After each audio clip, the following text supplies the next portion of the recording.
This is Lowcountry Unscripted After Dark. Real voices, raw conversations, no filters. Broadcasting from the Coastal Solutions Media Studios in Hardyville, South Carolina. Here are your hosts, Brian and Gina Pierce. Hey, Low Country, welcome back to Low Country's Unscripted After Dark Edition. My name's Brian. Gina, tell them what's going on in the Low Country. Hey, y'all, welcome back to Low Country After Dark. We are going to catch you all up on some important viral topics that have been streaming across our little town all week long. Babe. Yeah, Minga. We've got some things. We got some things going down today. He's in the news again. PJ Tanner, just like I suspected, 11 a.m., stepped up to the podium to take questions from the media, and actually, there were quite a few people from the public there. So, again, good morning to you. Thank you, not only the media, but also our citizens from Beaufort County for attending a Q&A. I don't normally call them press conferences because that would entail maybe us giving you a volume of news that you don't currently have. And today I am going to do my best to try to answer any and all questions you may have about the incident that occurred late Saturday night, early Sunday morning. But let me just go back and just kind of give you a little bit of overlay as to where we're at now and how we got to where we're at. So Saturday night, Sunday morning, there was a shooting at Willie's Bar and Grill on Martin Luther King Boulevard and intersection of US 21.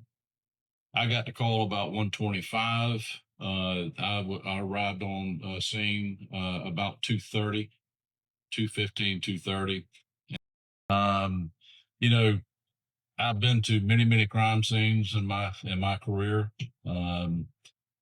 This, unlike others, we had an event at this particular nightclub, bar, restaurant, and reported to us was 500, 600, possibly 700 people attended this event. I know that there was an event that was within that day or days leading up to Saturday night, Sunday morning, some type of class of 2000 homecoming after party. And I know that the flyer that was sent out had October the 10th as the date that was for the event. But here we are in the Saturday night, Sunday morning, and we had a lot of folks just socializing, having a good time during that event and closer to closing time, because I think the owner indicated that he was about to give everyone notification that they would be closing, kind of a last call type thing that you would find in those type of settings. Shots rang out, multiple shots. And as a result of those gunshots, 20 people were shot. 4 were killed, 4 were critical, and the others that received injuries were either transported by EMS or found independent rides or drove themselves to Beaufort Hospital and area hospitals. The scene is horrific. And, those type scenes in a parking lot in an area that is well known to all of us in Beaufort County, and just down the road from Penn Center, were 4 bodies, 4 souls that had been lost to senseless gunfire. And crime scenes don't get better. It's a pretty big deal. yeah, as an activist from Jasper County, but this was all revolving around the early Sunday morning shooting on St Helena Island at Willie's. We had 700 people at this party, and we have yet to get a witness that can tell us who the shooters are. It's ridiculous to even think of that. But the reality is that's what we're doing. You have a question in the back here. President Trump warned us about this the first time he ran for president. President Trump has troops on the ground in Chicago now for the same problem right here. Okay? For years, this folder is full of obituaries about young black kids over in Jasper County, South Carolina. Why? Because we are living under a very dangerous and corrupt judicial system. This is not friction, this is facts that's been going on for over 100 years in this state. And as an activist, I have done the labor to find out where this is coming from. And this is coming from our state elected officials and judges that are putting these kids back on the street to destroy black folks and their community. This is not a bar problem. I ran a bar and shut it down because of the drug problem that he never mentioned. The drug problem. 99% of the murders across America is because of drugs. Because prosecutors, these lovers, magistrate judges, putting these people back on the streets, y'all. And it's time to stop it. President Trump needs to come in. He needs to go over America and stop this stupid, ridiculous conspiracy to kill black people. Thank you for your time. And I know I went there a few minutes ago, but I didn't complete that comment. I cannot tell you that you're safe in Beaufort County.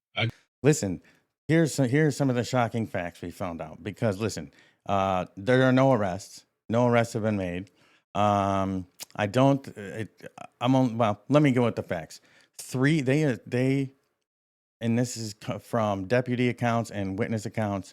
Approximately 300 people were inside the building, and another 400 in the parking lot.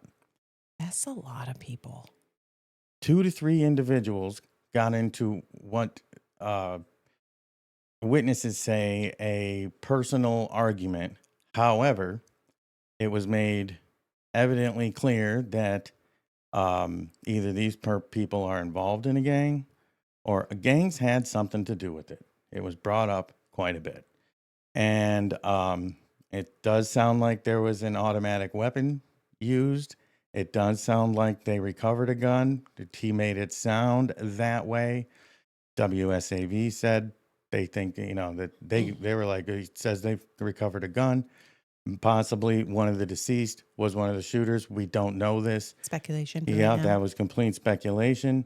The absolutely mind-blowing fact and what points all signs towards gang activity, out of the 700 people that were there, they can't get one person to talk.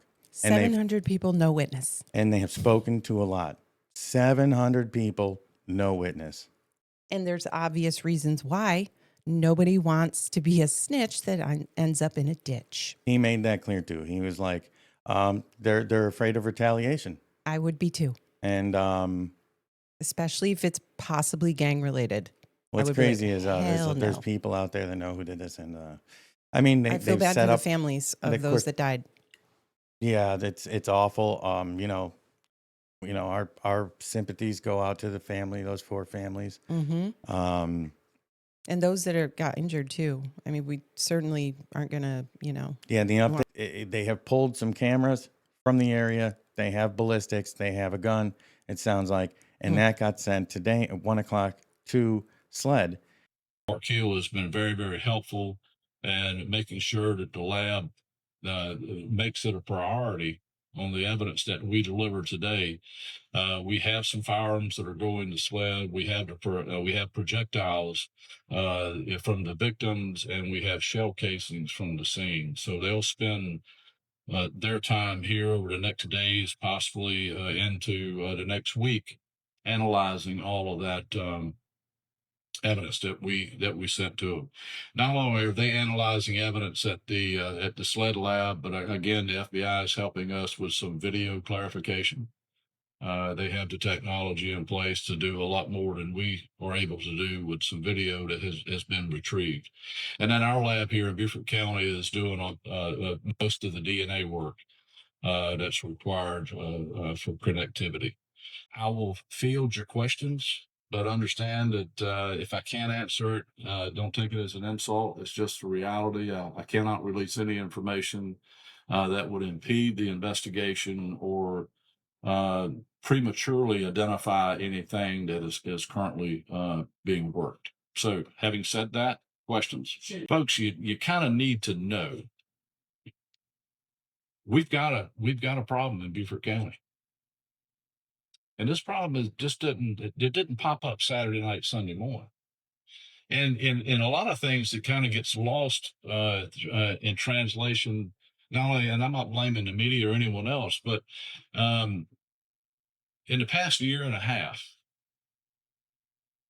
Beaufort County Sheriff's Office has made 24 arrests on possession of machine guns. 24 in a year and a half. 6 are still in jail. 18 are out on bond. A bond that you would laugh at. And it's not funny.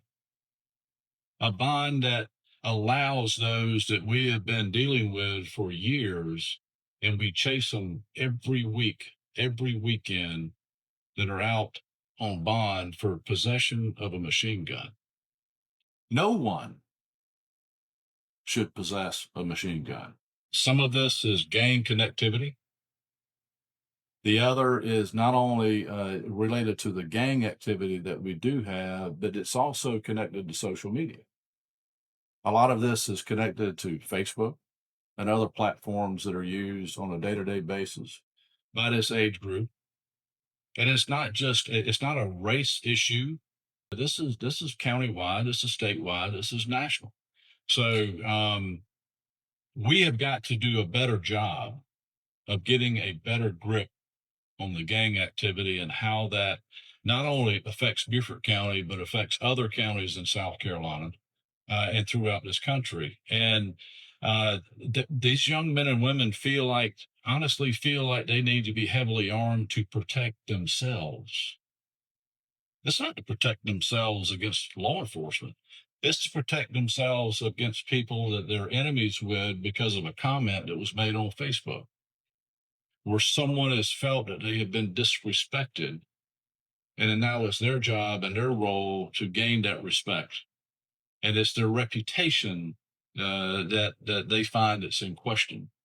So there are a lot of folks that are having different issues, not necessarily associated with Facebook, but feel like they have been offended or a criminal act has been committed against themselves, and that they won't reach out to law enforcement. And I tell you, there's a lot of cases that we work with, some drive-by shootings and some other homicides, where investigators will go to the victim and said, all right, tell us who shot you, tell us what happened, and tell us, who saw it and witnessed it, and you're gathering information. And the comment that we get is, I didn't see anything, I don't know who shot me, and don't worry about it, I'll take care of it myself. That's the kind of issues that we're dealing with. And then what leads to the next thing that we deal with is a retaliatory shooting or retaliatory incident that occurs for retaliation. So, I mean, those are the things. Now, can we do better with making sure that when we arrest people and provide the evidence to the court, such as possession of a machine gun, can we do better by setting a better bond? Sure, we can. Can prosecutors, not only with the federal system, but also the state system, do a better job of maybe dealing with these cases in a time? Sure, but I'm not here to point fingers at the prosecutors or the judges. The reality is, it takes all of us to do better. We need to do our job.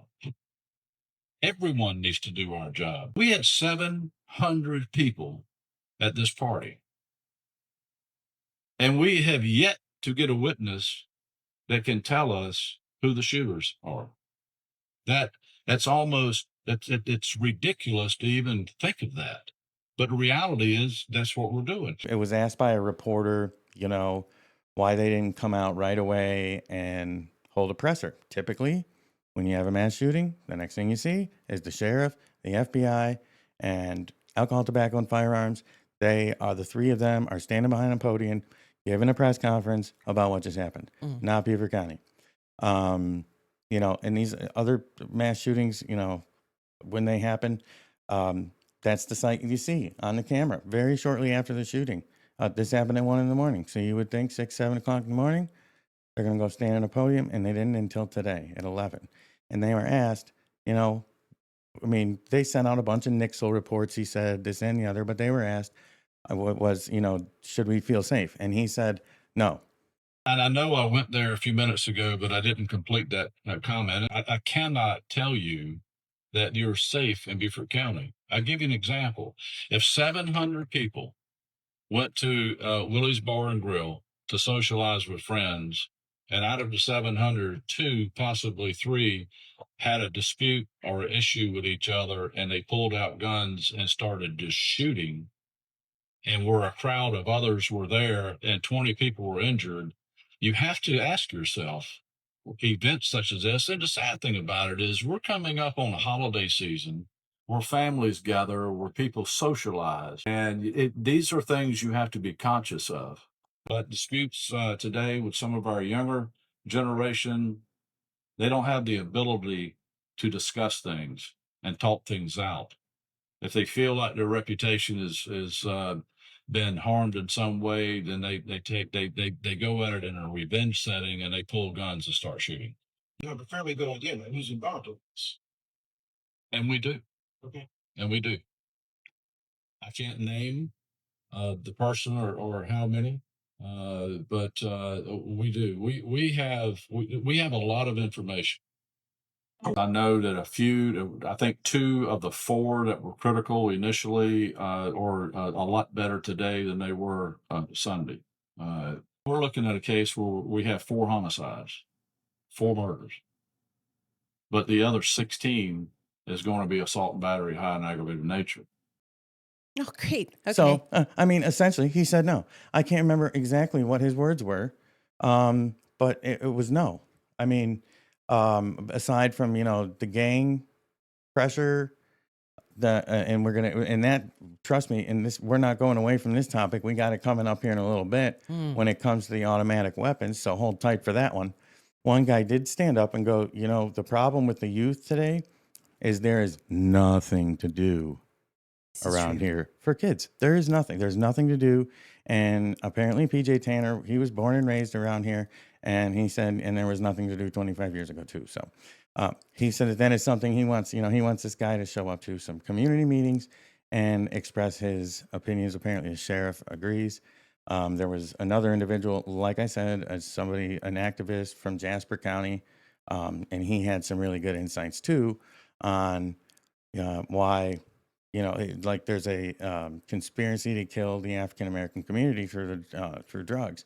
And so anyways, just through crime, and most of the crime centers around drugs, as was his statements or his analysis of the event. So, and then we'll just go and lead into this. There was an investigation in Hardyville, and they arrested, an 18 and 19-year-olds, 2 of them from Hilton Head Island. They're associated with a automatic weapons and switches possession. Switches are what take a semi-automatic pistol or rifle and turn it into a fully automatic weapon. You're right. There really is nothing for the youth of today to do around here. If this is what we're moving into now, great. Well, and you can print a gun with a 3D printer. Let's not give them ideas. Well, no, this is, trust me, they know more about it than I do. Oh, 100%. That's the way it is. I just, I worry for the youth of today. And Probably another our thing, parents worried about us. Yeah, and another thing too, shout out Shut up, PJ Tanner. And I know that I've said, hey, Tanner, it's time to. He really, I really do feel like he did a fantastic job with what was placed on him today, which was, hey, you need to go out and talk to these people, At but you least can't say answer some shit. questions. You Yep. can't say shit. It doesn't matter, whatever's going on. You got to keep your mouth shut. I think I mean, he knows that to begin with, that he Right. can't, he used to be an investigator. So he's not going to say anything to hinder that. So there was very little bit answered, but I think there's also a little bit of I mean, we're dealing with gang members here. So that's when you say, well, why haven't they come out and said they think they know who did it? It's 2 or 3 people, they have an idea of who did it, which to me is also shocking. Like they've got an idea. They're like, yeah. And these people, the reporters were like, well, aren't you afraid that they're going to flee the area and flee the state? He's like, I mean, he brushed that one aside, but he did do a fantastic job. I like the way that he agrees that our youth need more resources around here, something for them to do. Mm-hmm. And I like too that the number one thing he said that parents can do is take the damn phone out of kids' hands. Mm-hmm. I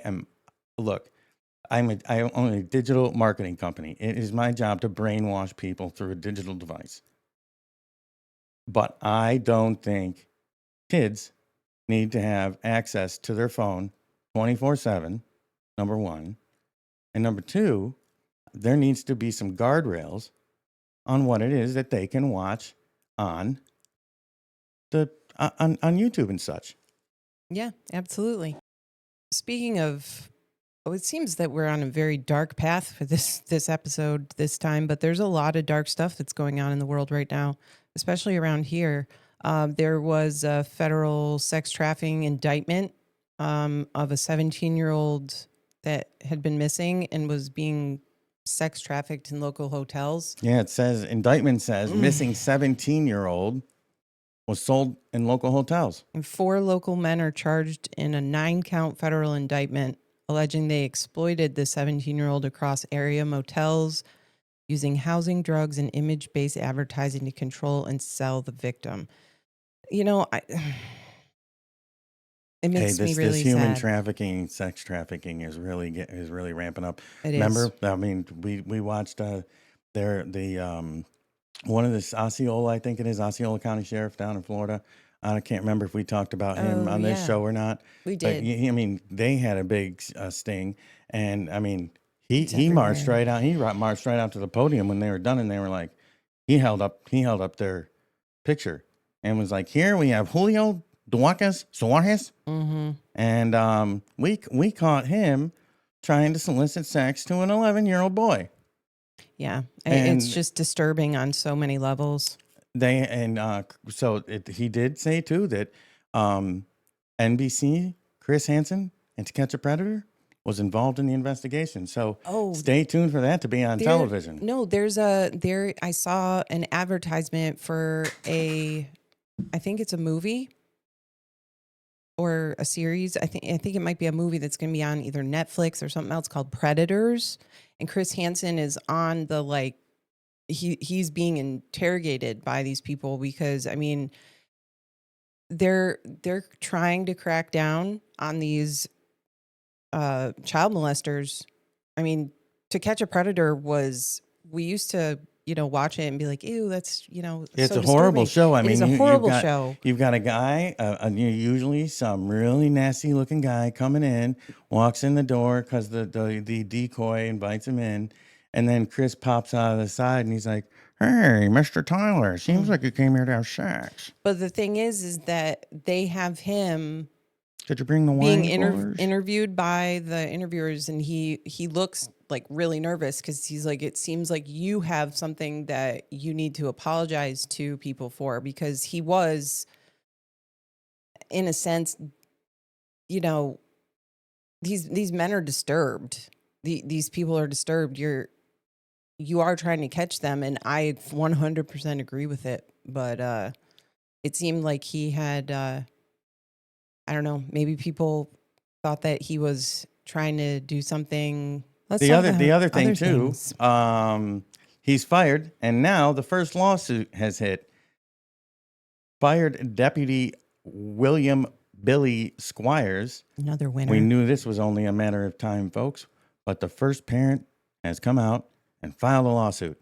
And I'm so And glad. She alleges excessive force, false imprisonment, and other related torts. So, SLED's investigation, hey, we're still waiting.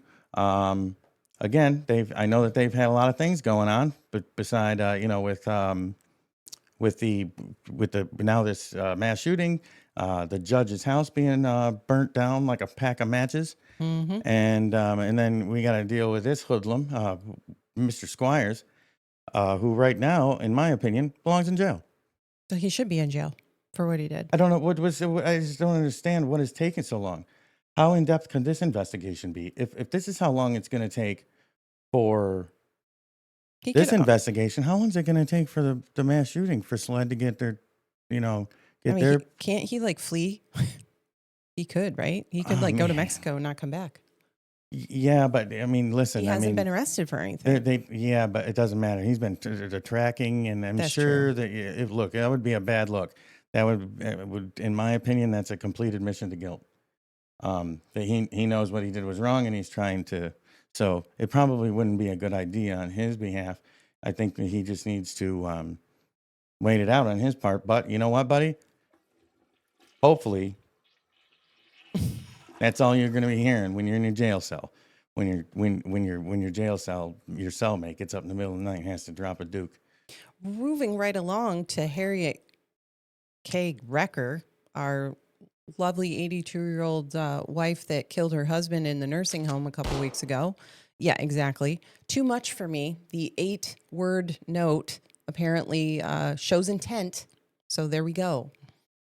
Obviously, she Was it only the 8 words? That's all it was? said the 8-word no. note. Wow. Mm-hmm. I thought it was more than that. No. Well, listen, what it sounds like, what this boils down to, here's my commentary on it. I have a feeling the guy was an asshole, and she was like, "Look, he's in this home. He'd only been there a day. His health was declining. He's probably being a bigger asshole." And they're like, "Look, I don't want to put up with this shit anymore. So it's either me or him, and it's like I don't want to. It can't be me. So I don't want the kids to have to deal with his rotten ass. So I'm just gonna go shoot him in the chest." And we didn't misreport. There was some misreporting done, but I found out that she got a ride to the home. Mm-hmm. She was thinking ahead. Didn't have to get the car towed. She must be a frugal lady, but anyways, she gets a ride from her neighbor to the home. As they were walking in to see him, the neighbor realized they were going to need one more chair. Oh, right. Yeah, thought it was the nurse or an orderly. Was not. It's the neighbor. Neighbor turns around, go find another chair, and and then she turned around and ran back in the room with Harriet sitting there holding the revolver, and they cleared up. Yeah, he definitely was like, "She shot me." Like, I don't before he care died. how much of a jerk you are later in life, babe. I'm not gonna shoot you just because I don't feel like dealing with your crabby butt anymore. I'm not gonna do that. So Yeah, so life-saving attempts were made. Obviously, they were unsuccessful. She's in jail. She's not getting out. I don't know. She's 82, I think 81 or 82. yeah, So, I guess she just she took one for the family. I mean, how traumatized are your children now? I would be. Like, mom's in jail and dad's dead. Great. I'm sure. And hey, look at it, this was totally unexpected. Yeah. That's what's got to be really tragic for the families and the friends of the wreckers. And God, and they were anyone just that was shocked. witness to it. It Good was Lord. like, oh my God, what happened?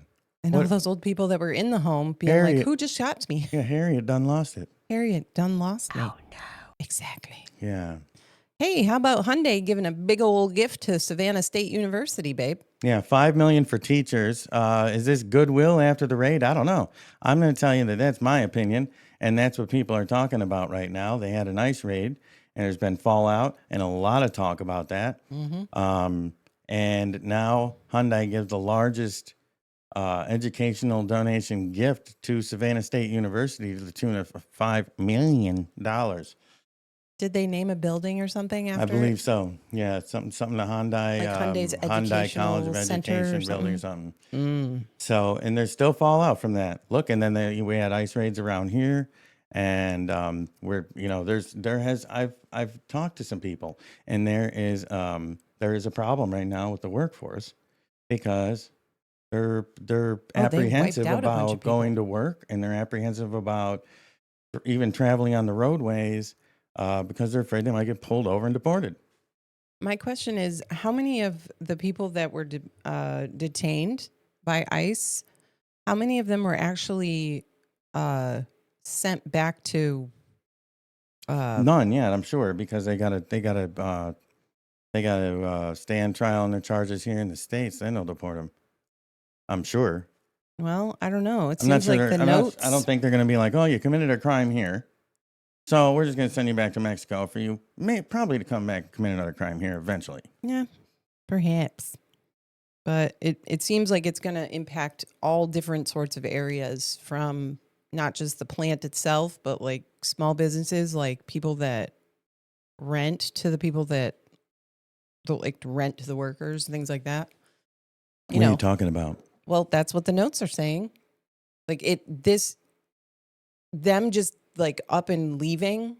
We don't know how many people were actually sent back over to their home countries. Well, yeah, you got to understand. Yeah, that I can see that probably being an issue because, look, there was probably a lot of Japanese or whatever they were, Koreans, Yeah. that didn't get nabbed,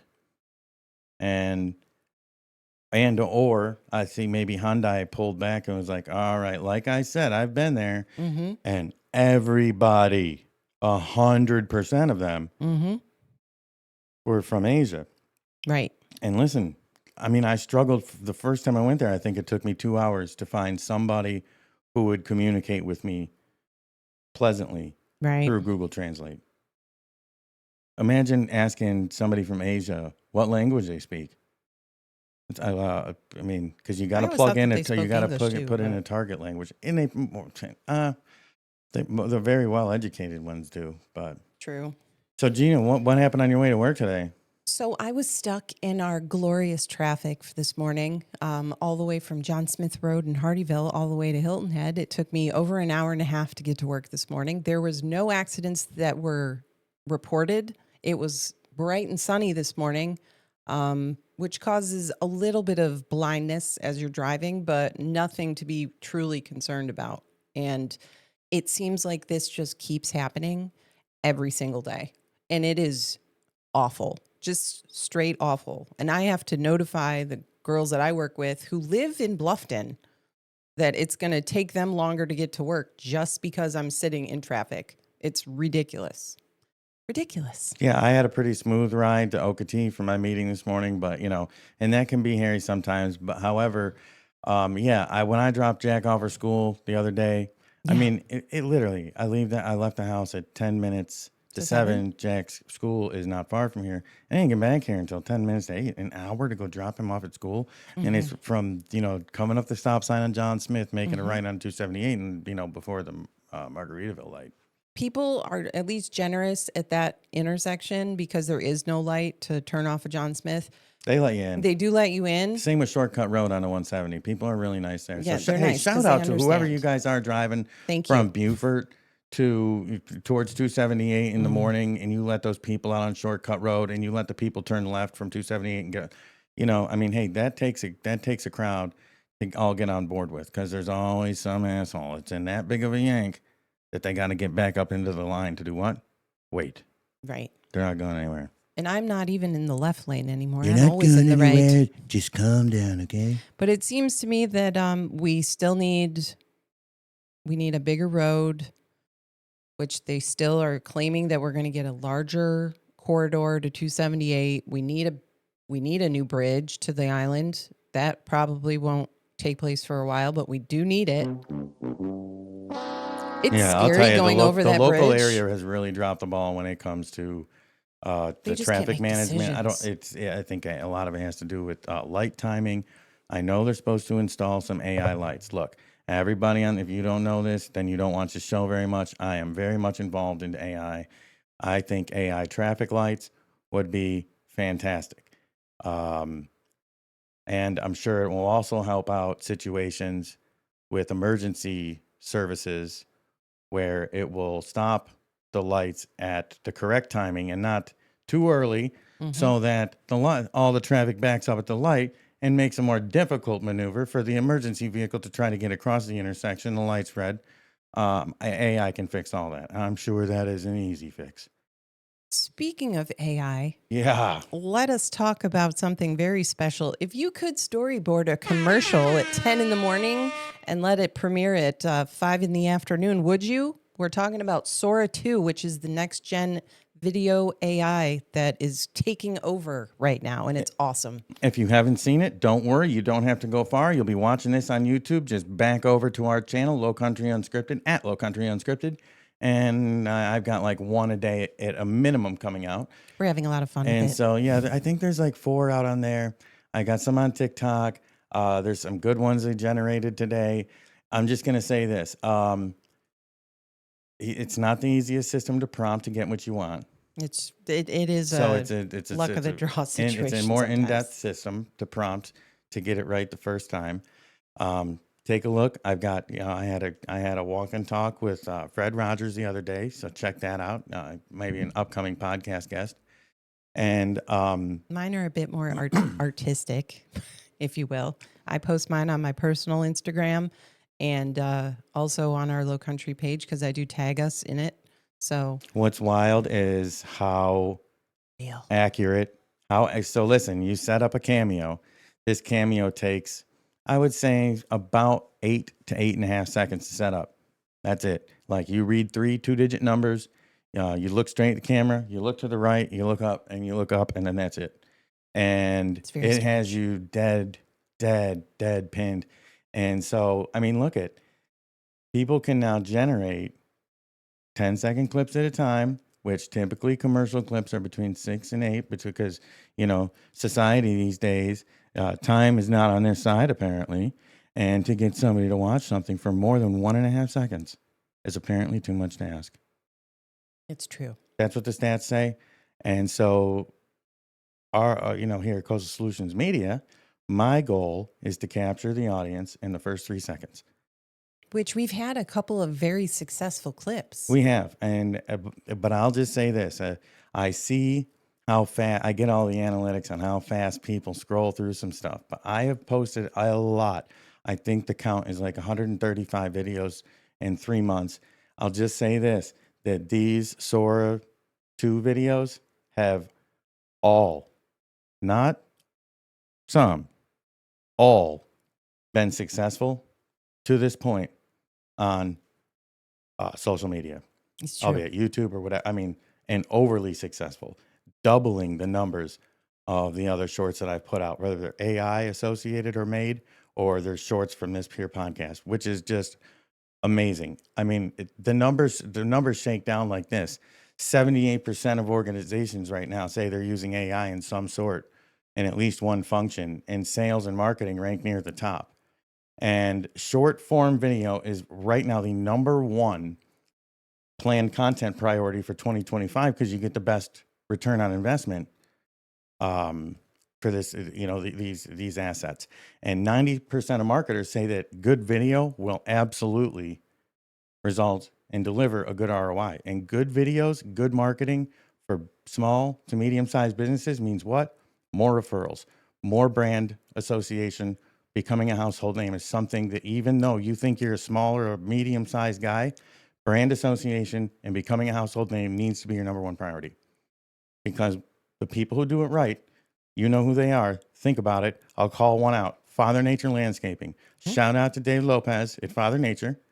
Shout out to Jorge Campos at Top Quality Flooring. He's stepping into the water now too, and you're going to see their media. Every time you get on social media, you see David there talking about landscaping, or you see Jorge over here talking about flooring. Fortunately, you've got 2 guys that are absolutely experts in their field. They're fantastic at what they do. They run exceptional businesses, and their customer service is second to none. So I think people who understand this now are already running really good businesses, but they are ready to use AI and scale. And it's going to be exciting to this point already in 2025, over 100 billion, hundreds of billions of dollars have been spent on digital marketing. So Speaking of that's marketing, that's my take on that. And Gina's got her, she's really excited to talk about this next. the reason why is because it does have to do with marketing and why it seems that sometimes our videos do get more views or people land on them and actually watch the whole thing. Taylor Swift. I'm talking about Tay Tay here. She had a record 4 million albums sold in the first week. Okay. 1.3 million of them were on vinyl. Yeah, that's great. Know. I have 5 of them. I don't even have a record player yet. It's a collector's thing, but I'm really surprised that it hasn't floated by the wayside. But it is. I mean, why not get a CD?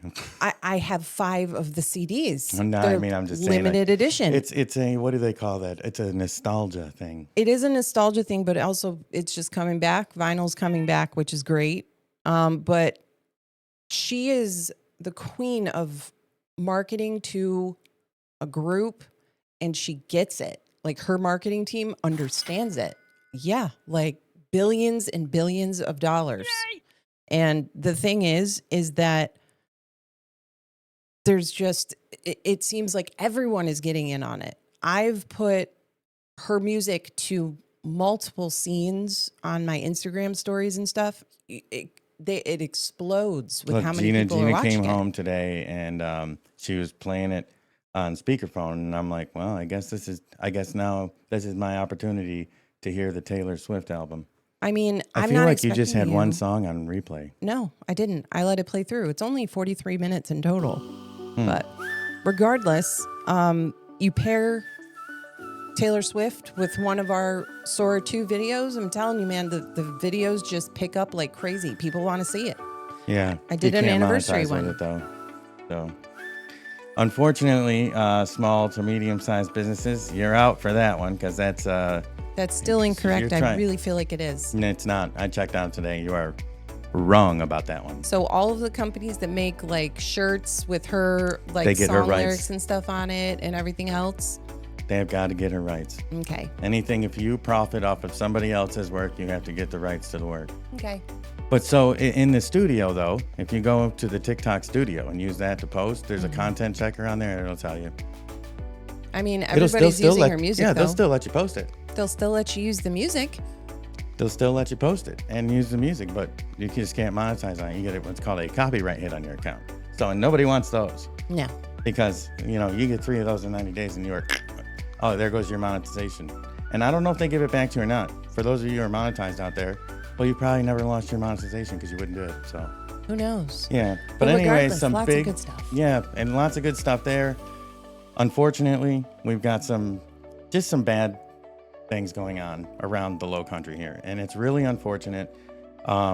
We try to end every show with a positive statement, and our most positive statement is that we are going to do an anniversary episode this weekend for Brian and my anniversary, because our anniversary is this weekend.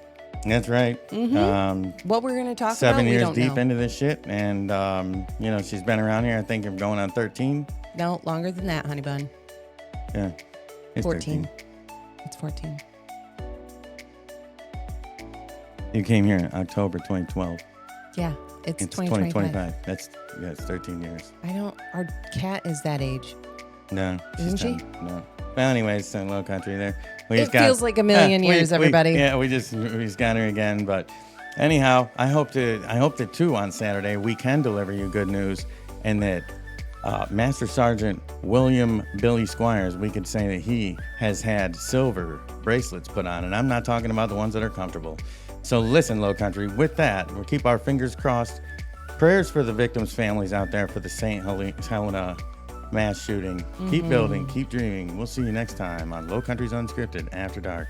Bye. Good night, Low Country.